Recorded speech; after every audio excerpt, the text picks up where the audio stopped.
Welcome, Dark Reality Stories. Tonight, we step back into 1859 to uncover the astonishing and haunting life of Thomas Wiggins, a man history called the Silent Mozart. Born into slavery yet gifted with a mind that could hear, remember, and recreate music in ways the world still struggles to explain, his story is equal parts brilliance and tragedy. As you listen, tell us in the comments where you're watching from, and if you value deeply researched, fact-based stories drawn from real historical records. Subscribe to support the countless hours spent uncovering the truth behind forgotten lives like this one. Thomas Wiggins was born on May 25, 1849, in Columbus, Georgia, during one of the darkest chapters of American history, when slavery defined the lives of millions of African Americans. He was born into bondage, the son of enslaved parents Charity and Domingo Wiggins, who themselves had no legal control over their own lives, let alone the fate of their child. From his very first breath, Thomas's life was shaped by a system that viewed him not as a human being, but as property. At birth, Thomas was blind, a condition that immediately set him apart and made his future uncertain in the harsh world of slavery. Disabilities were often seen as burdens, and many enslaved children born with physical challenges did not survive due to neglect or cruelty. Yet Thomas lived, though no one at the time could have imagined that his blindness would later sharpen his other senses to extraordinary levels. When Thomas was still an infant, his enslavers fled Columbus due to growing tensions leading to the Civil War, and placed him and his family under the custody of a local lawyer named James Neal Bathan. This transfer of ownership would prove life-changing. Unlike most enslaved children, Thomas was brought into Bathan's household, where he was exposed to sounds, conversations, and most importantly, music. Even as a toddler, Thomas displayed behaviors that seemed strange and unsettling to those around him. He reacted intensely to sounds, mimicked noises with frightening accuracy, and showed an unusual sensitivity to rhythm. While other children played, Thomas listened. His mind absorbed every vibration, every echo, as if his brain were recording the world through sound alone. Despite these early signs, Thomas was not nurtured out of kindness or understanding. His existence was controlled entirely by adults who saw his abilities as curiosities rather than gifts. His parents, powerless under slavery, could only watch as decisions about their son's life were made by others. Thomas's childhood was not shaped by love or protection, but by survival within an inhumane system. The birth of Thomas Wiggins was not just the arrival of a child, but the beginning of a tragic contradiction, an enslaved boy with a mind capable of genius, born into a world that refused to recognize his humanity. This cruel irony would define his entire life, as his brilliance emerged from chains, and his music echoed far beyond the freedom he was never truly given. From an astonishingly young age, Thomas Wiggins began to demonstrate abilities that defied all known understanding of the human mind. Though blind from birth and unable to communicate in conventional ways, he reacted to sound with an intensity that unsettled those around him. Every noise, footsteps on wooden floors, distant church bells, rustling leaves, or whispered conversations seemed to imprint itself permanently into his memory. By the age of 2, Thomas could accurately reproduce complex sounds after hearing them only once. If a tune was played in his presence, he could hum it back with flawless pitch. Household noises became instruments in his mind. He would mimic the rhythm of rain hitting the roof, or the clatter of dishes with eerie precision. His memory was not selective. It absorbed everything, musical or not. Witnesses reported that Thomas could remember and replay long musical pieces days or even weeks after first hearing them. Unlike trained musicians, he did not practice or study. He simply listened, and the music lived inside him. This ability shocked listeners, as even experienced pianists struggled to replicate compositions with such exactness after repeated rehearsals. What made his talent even more unsettling was his emotional detachment while performing. Thomas showed little visible joy or awareness of applause. Music, for him, was not performance, it was reflex. His brain seemed wired to store sound the way others store sight, transforming every auditory experience into permanent memory.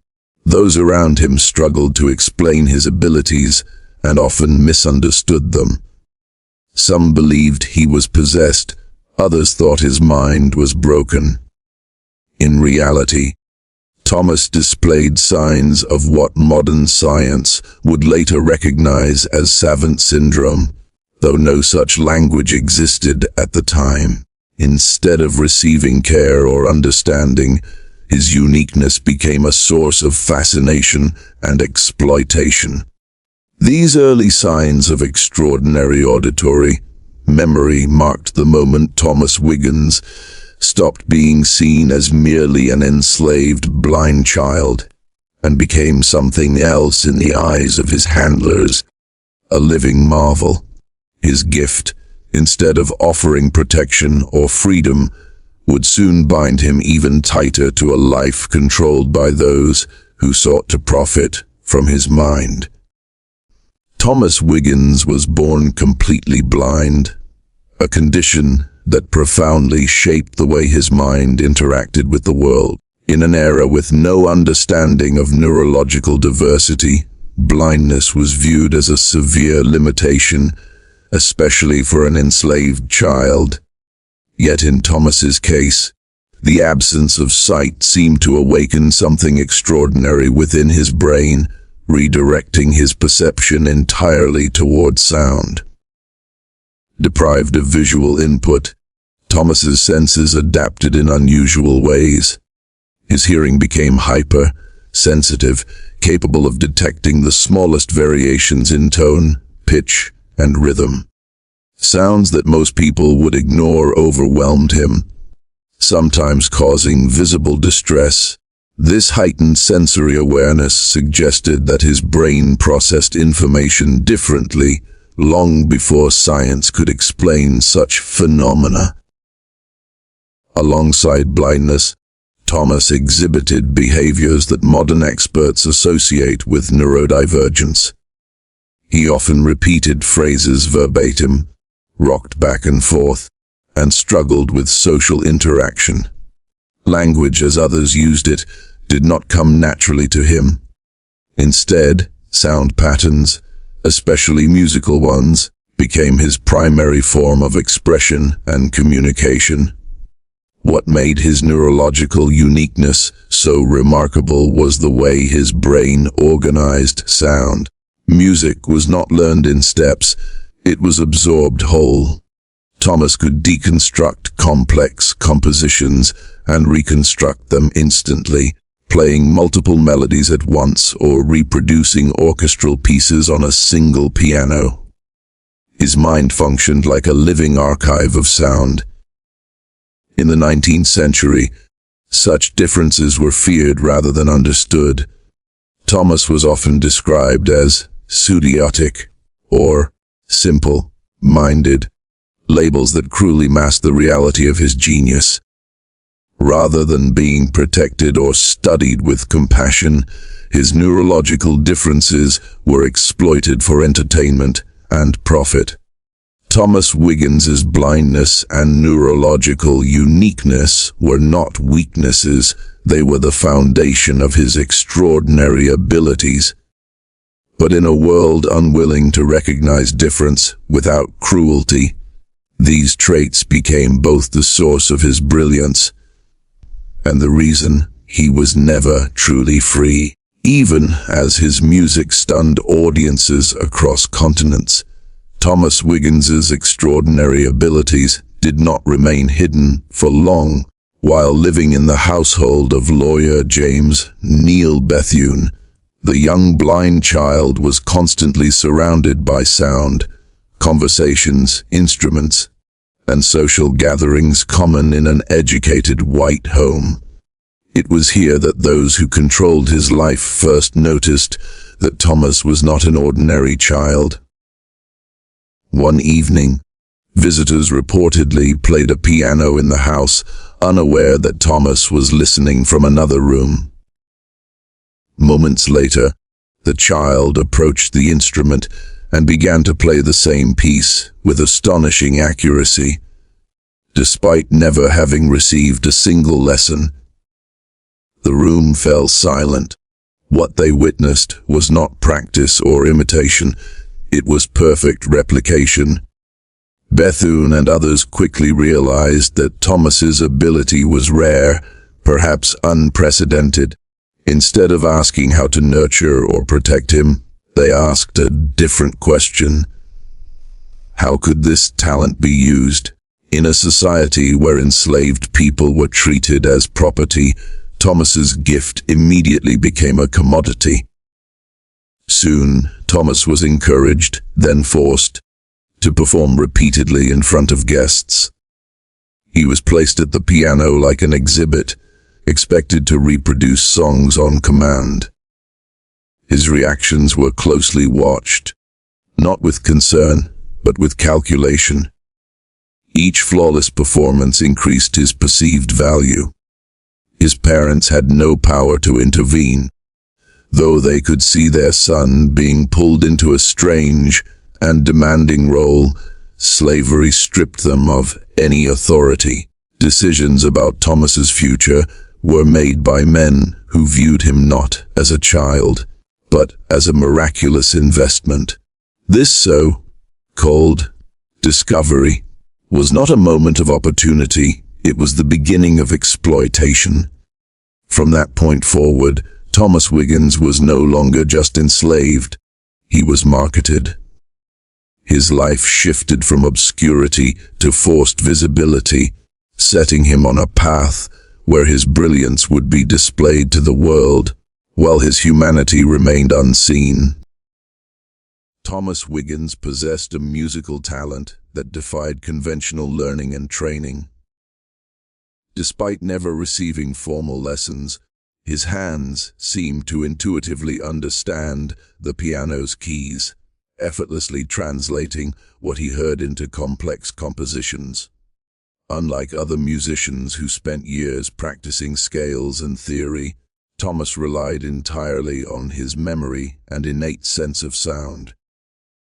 From a young age, he could play multiple pieces simultaneously, weaving intricate harmonies that many trained pianists struggled to replicate.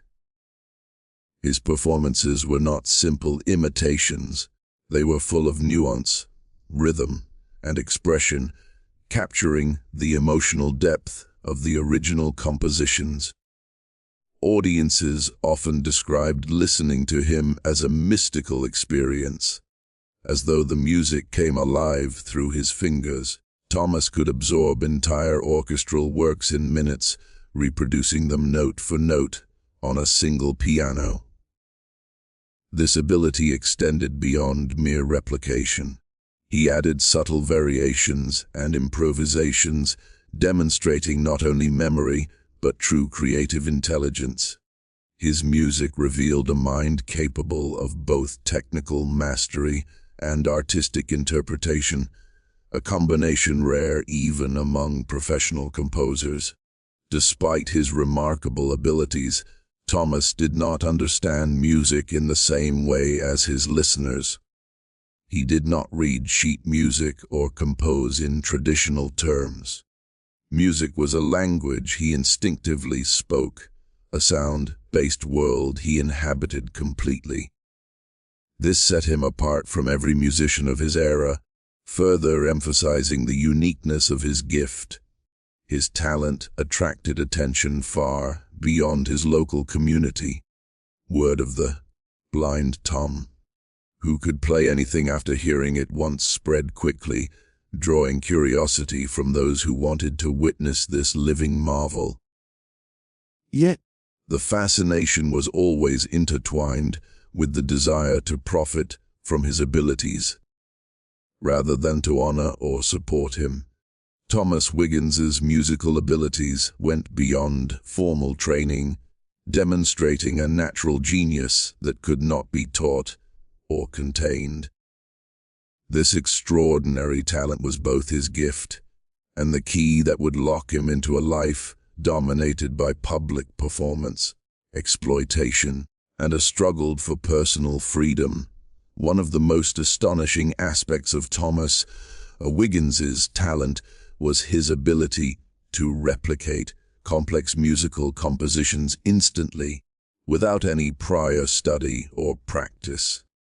Witnesses described moments when a piece of music was played once in his presence, and Thomas would immediately sit at the piano and reproduce it perfectly, capturing every note, every rhythm, and every nuance. This skill set him apart from even the most accomplished pianists of his time. His talent went beyond mere memorization. Thomas could perform entire orchestral works on a single piano, translating layers of instruments and harmonies into his own interpretation without losing fidelity to the original. It was as if he could see the music in his mind, even without sight, and translate it directly into sound with unmatched precision. This ability astonished audiences and scholars alike. People were often left in disbelief, questioning whether such a feat was humanly possible. They called him the Silent Mozart, because his skill mirrored the genius of the great composer. Yet Thomas had never been formally trained, nor had he composed music in the traditional sense. Thomas's replication of music was not mechanical. While some might assume that repeating music after hearing it is a simple feat, his performances were rich with dynamics, timing, and emotion. He instinctively understood the subtleties of phrasing, tempo, and expression, reproducing the soul of each composition as if he were experiencing it new each time. However, this ability also became the source of his exploitation. Those who controlled Thomas realized that his capacity to replicate music on command made him extraordinarily marketable. Concert promoters, handlers, and owners organized tours to showcase his miracle talent, often disregarding his physical and emotional well-being in pursuit of profit. Thomas Wiggins's instant replication of complex compositions was more than a skill, it was a window into the extraordinary workings of the human mind. Yet, in a world that valued profit over humanity, this gift both elevated him to fame and chained him to a life of relentless performance, leaving him celebrated publicly but constrained privately. As Thomas Wiggins's extraordinary abilities became known, he quickly gained public attention, and the name Blind Tom was coined to describe the remarkable child who could reproduce any music he heard. This nickname, while highlighting his talent, also reduced his identity to two aspects of his existence: his blindness and his ability to play the piano. The human being behind the music was largely ignored.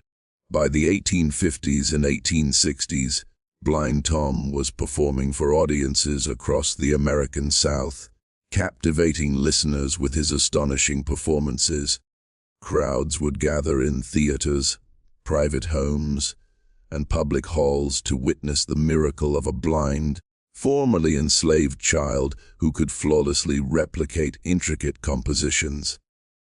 His fame grew rapidly, making him a sensation in a society fascinated by prodigies and curiosities. Newspapers and local accounts often described Thomas in awe-struck terms, emphasizing his marvelous memory and the emotional depth of his performances. Audiences were captivated not only by his technical ability, but by the seeming impossibility of what they were witnessing. Many began to treat him as an otherworldly figure, placing him in the realm of spectacle rather than recognizing his humanity. His fame spread far beyond Georgia. Invitations arrived for performances in other states, and eventually, international tours were organized. Thomas's reputation as a musical prodigy preceded him, attracting wealthy patrons and audiences eager to see the so-called Blind Tom in action. He became a household name among those who followed the cultural curiosities of the time. However, public fame brought mixed consequences. While he was celebrated for his talent, the nickname, and the attention it carried reinforced his role as a spectacle rather than a respected artist. His life became increasingly controlled by handlers who orchestrated every aspect of his public appearances, dictating when, where, and what he would perform. The nickname, Blind Tom, encapsulated both Thomas Wiggins's genius and the societal limitations imposed on him.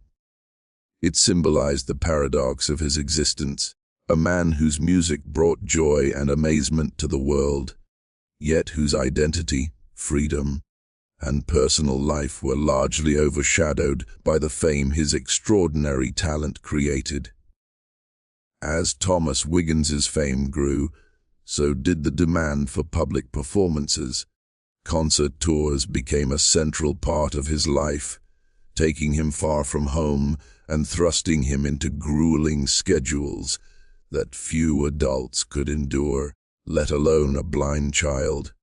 His life on tour was not one of celebration, it was one of relentless labor, with every performance controlled and monitored by those who sought to profit from him. Handlers and promoters meticulously planned his appearances, often without regard for his physical or emotional needs. Travel was arduous, and accommodations were minimal. Thomas was transported in cramped carriages or trains, exposed to the elements, and forced to perform repeatedly under exhausting conditions. Audiences were captivated, but the toll on the prodigy was immense. During these tours, Thomas was treated as a commodity rather than a person. Contracts and arrangements were drawn up with an eye toward profit, not well-being. His talent was showcased in theaters, private homes, and public halls, sometimes with multiple performances in a single day, leaving little room for rest, play, or personal development. The psychological impact of this exploitation was profound. Thomas rarely had the opportunity to interact with people on his own terms. He was constantly observed, instructed, and managed, reducing him to a machine for entertainment. While the applause and admiration of audiences surrounded him, genuine care and empathy were largely absent from his daily life. Even as his fame reached international audiences, the exploitative nature of these tours became increasingly clear. His performances were profitable for his handlers, but Thomas himself received little autonomy or control over his life. The very talent that made him extraordinary also bound him to a life dictated by others. where his identity and personal agency were secondary to public spectacle. The exploitation Thomas Wiggins endured during his concert tours was a cruel contrast to the genius he displayed on stage. While the world marveled at his abilities, few understood the cost at which this wonder came. A life dominated by constant performance, manipulation, and the absence of freedom, highlighting the dark intersection of talent, fame, and exploitation in 19th century America. Thomas Wiggins's extraordinary musical talent generated significant financial profits, but he rarely saw any of the wealth he produced. From the earliest days of his public performances, his earnings were controlled by handlers, managers, and former slave owners who treated him as property rather than a human being deserving of compensation. The money generated by his genius became a source of exploitation rather than empowerment. Handlers meticulously organized tours and performances to maximize revenue. Thomas's talent drew large crowds willing to pay substantial fees, and wealthy patrons often competed for private recitals. While the public marveled at Blind Tom, those in control of his career meticulously collected the financial benefits, leaving Thomas with little to no autonomy over his earnings. Even as his fame grew internationally, the pattern remained the same. Contracts, arrangements, and sales were all structured to favor those managing him.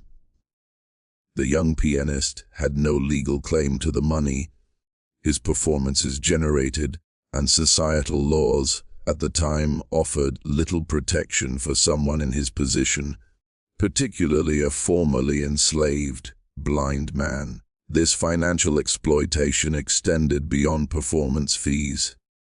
Merchandising, public appearances, and arrangements for tours often enriched his handlers disproportionately. Thomas's name and talent became brands to be monetized, and his unique gifts were treated as an asset for others' gain rather than a personal achievement deserving respect and reward. The emotional impact of this exploitation was severe. Thomas may have sensed the imbalance, yet he had no means to assert his rights or claim ownership over his labor. The disconnect between the wealth he inspired and the personal deprivation he endured reinforced a life of dependency and control, limiting opportunities for personal growth or security. Ultimately, the financial profits taken by Thomas Wiggins's handlers underscore the harsh reality of his life. Genius alone did not guarantee freedom, autonomy, or fairness. His talent captivated the world, but the rewards were siphoned away, highlighting the brutal exploitation faced by gifted individuals in a society that prioritized profit over humanity. Despite Thomas Wiggins's fame and international recognition, his life was marked by profound social isolation. While audiences and admirers celebrated his musical genius, he remained largely disconnected from meaningful personal relationships. His blindness, neurological uniqueness, and the constant control exerted by handlers created barriers that few could bridge. Even in public settings, Thomas often appeared distant and unengaged outside of his performances.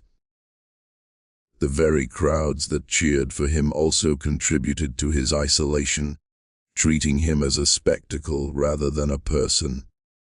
While his abilities drew admiration, they simultaneously alienated him from ordinary social interactions that other children and adults took for granted.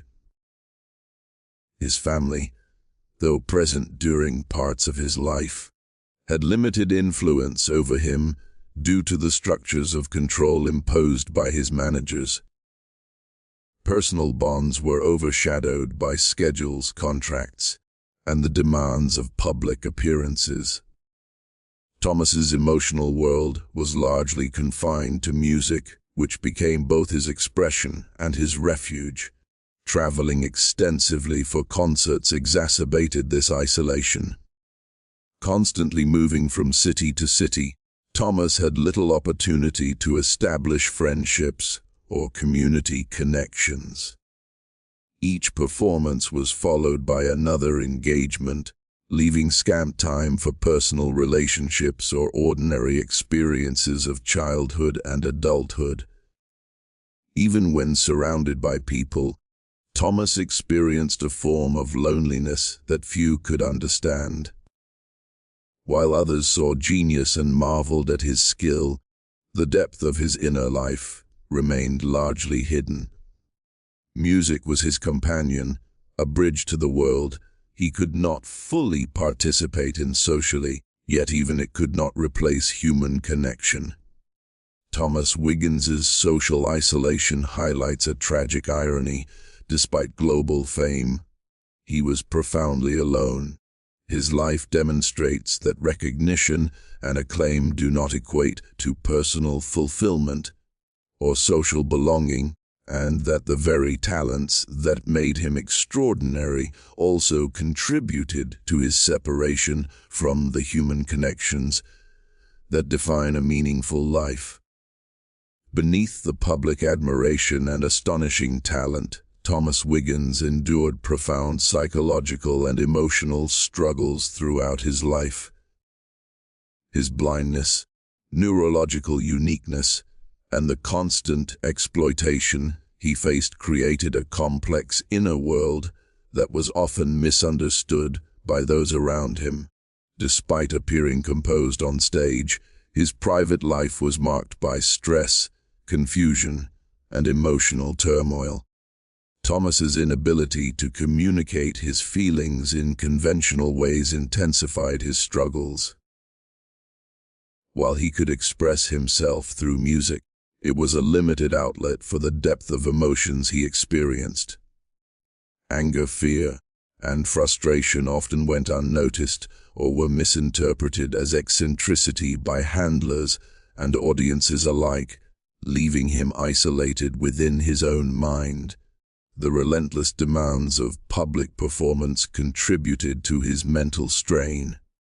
He was required to play for hours at a time, travel long distances, and conform to the expectations of those controlling his career.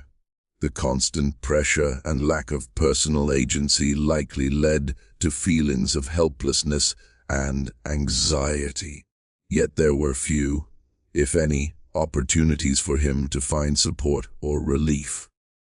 Additionally, the exploitation he experienced created a deep sense of vulnerability.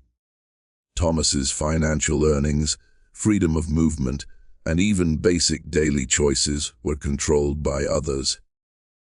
While he was celebrated as a genius, he had little control over his life, creating a paradoxical existence where public praise masked private suffering. Reports from those who observed him in private moments suggest periods of withdrawal and distress. Thomas sometimes reacted intensely to sounds or stimuli, and his behaviors were often labeled as odd or abnormal. Modern analysis might recognize these as manifestations of trauma, stress, or neurological conditions, though contemporaries saw only the surface behaviors.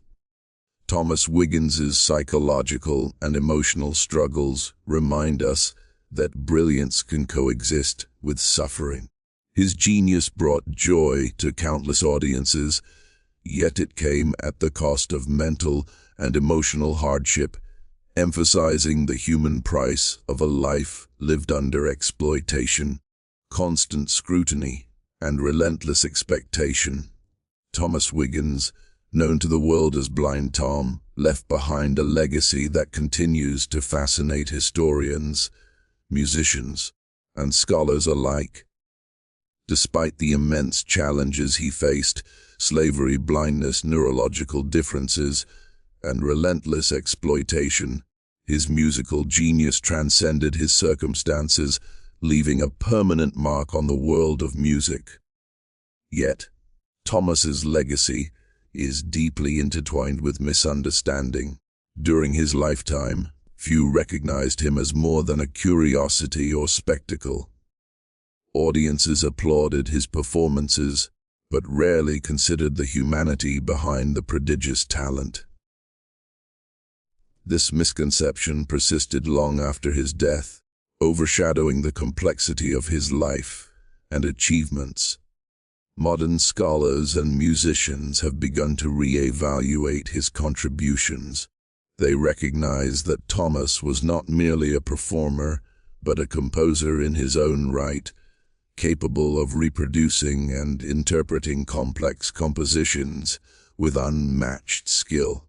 His abilities anticipated later understandings of savant syndrome and the extraordinary potential of neurodivergent minds. His life also serves as a powerful reminder of the social and racial barriers of 19th century America. Born into slavery, Thomas achieved fame and financial success for others while remaining largely powerless over his own life. The injustices he endured are inseparable from his story, highlighting the intersection of talent, race, and exploitation. Thomas Wiggins's influence extends beyond historical accounts. Contemporary musicians study his performances, and scholars analyze his recordings to understand his technique and cognitive abilities. His music continues to inspire, showing that even in the harshest conditions, genius can emerge and resonate across time. Ultimately, Thomas Wiggins's legacy is that of a misunderstood musical genius, a man whose life was shaped by exploitation and adversity, yet whose extraordinary abilities continue to captivate and challenge our understanding of human potential.